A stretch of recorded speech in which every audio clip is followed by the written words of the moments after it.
Mexico is in total chaos. It is really in a world of hurt.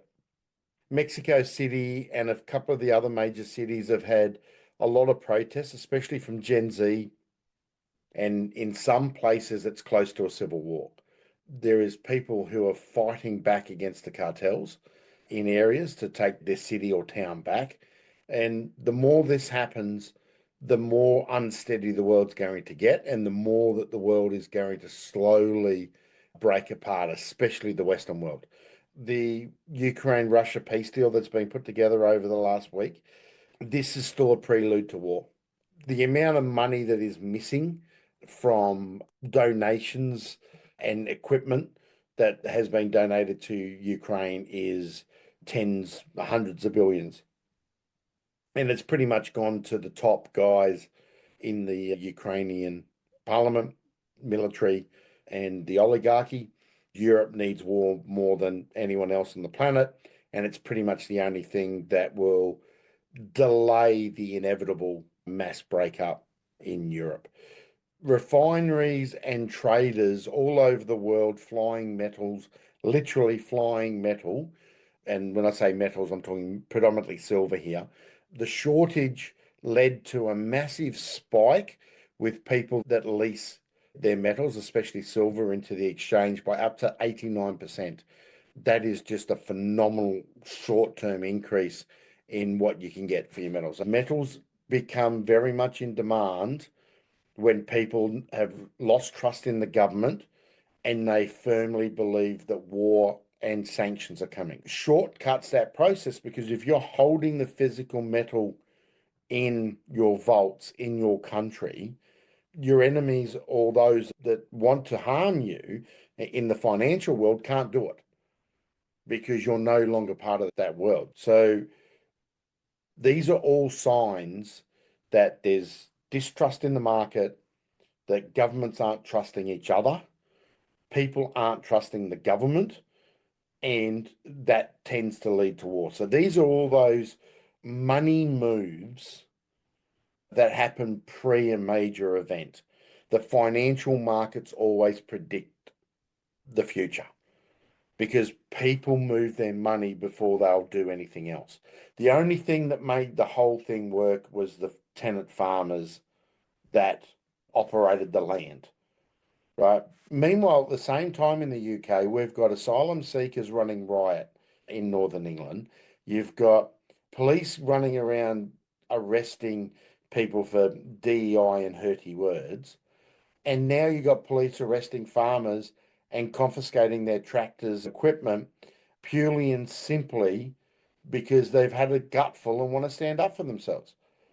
The UK's lost 12,000 farms over the last 2 years, I think it is, or 18 months. Australia's lost a similar equivalent. Now, we don't have a politician problem. We have a voter problem. And the voters are doing this to themselves. You know, if you vote for a major party at the moment, you're the fucking idiot that is causing these problems to the country, not the politicians. The biggest thing missing is climate change.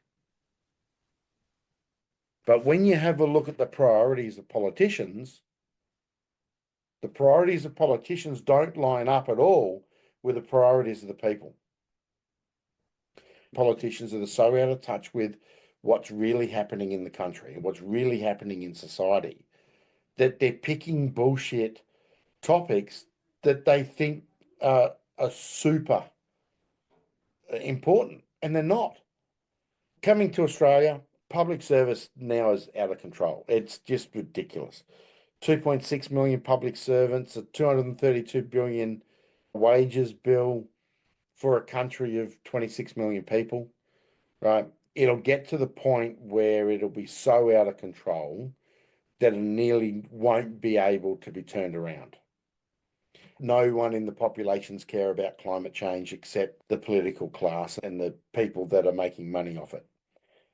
By 2050 or before, that all fossil fuels will be phased out and the mining of them and the mining or extraction of them in the country that signed up will be stopped. it will end all Australian industry. Gone. No more. And that includes farming. Because we cannot survive and we cannot do industrial farming on the scale that we are doing. Now, if they stop all fossil fuels and the extraction of fossil fuels, one, you're going to find that the BRICS nations are just going to jump on this and just go drill, baby, drill. And basically, you cost of fuel going into your car will be $100 a litre. So without the extractive industries, we would lose a very large chunk of that as well because it's all revolves around mining services, engineering, design and engineering services. So once again, the people need to turn around and we've got to turn around quick and just stop this madness, or otherwise there will be no country to support. You know, I've been saying this for a long time that no one really cares about net zero. It doesn't really exist. I think it was Barnaby got up and resigned from the Nationals. He won't be the last. We will see more and more politicians resign. So I would say we're at the tipping point now before the coalition finally wipes itself out. And then we can start rebuilding the conservative side of politics in this country. The party is dead. It has no one that the Australian people want to see lead it. So that basically means no one wants the party anymore. They're moving on. I don't know if they can come back from this. Now, when you look at the overall voting intention of people out there, it pretty much hasn't changed too much. The Greens and other have flipped around a bit. It's still 58-42-ish, two-party preferred. Labor's still on top. Lib Nat's 24, which is unwinnable, ridiculous. Greens, Centre Alliance, Katter stay the same, but Fon picks up 4 seats and independents pick up 4 seats. The independents are predominantly teal, and the independents are predominantly picking up what would be teal seats. So the teals would go from 4-5 to about 8-9 in Parliament. No man rules alone. A king can't build roads alone, can't enforce laws alone, can't defend the nation or himself alone. The power of a king is not to act, but to get others to act on his behalf, using the treasure in his vaults. Every bit of treasure spent on citizens is treasure not spent on loyalty, thus doing the right thing, spending the wealth of the nation on the citizens of the nation, if you look to be the loser in a shifting web of alliances. In countries where the keys are few, the rewards are great, and when violence rules, the most ruthless are attracted. So buy all the loyalty you can, because loyalty in dictatorial organizations of all kinds is everything. Power is fractured among many and is taken not with force, but with words. Farming subsidies, for example, have nothing to do with the food a nation needs, but entirely with how key the vote of the farming bloc is. Corruption is not some kind of petty crime, but rather a tool of power in democracies and dictatorships. But your job isn't to have a consistent, understandable ruling policy, but to balance the interests of your keys to power, big and small. That is how you stay in office. Dictatorships often forego tax paperwork in favor of just taking wealth directly. It's common for the dictator to force farmers to sell their produce to him for little, then turn around and sell it on the open market, pocketing the difference at an unthinkably high equivalent tax rate.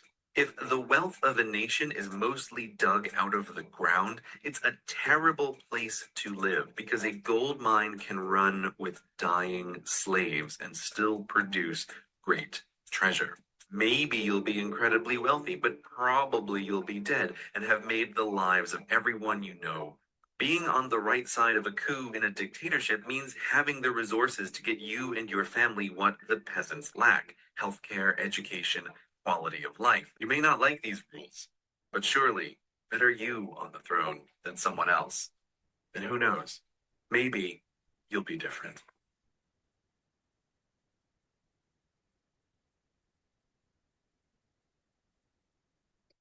To kick the habit that my mind is breathing.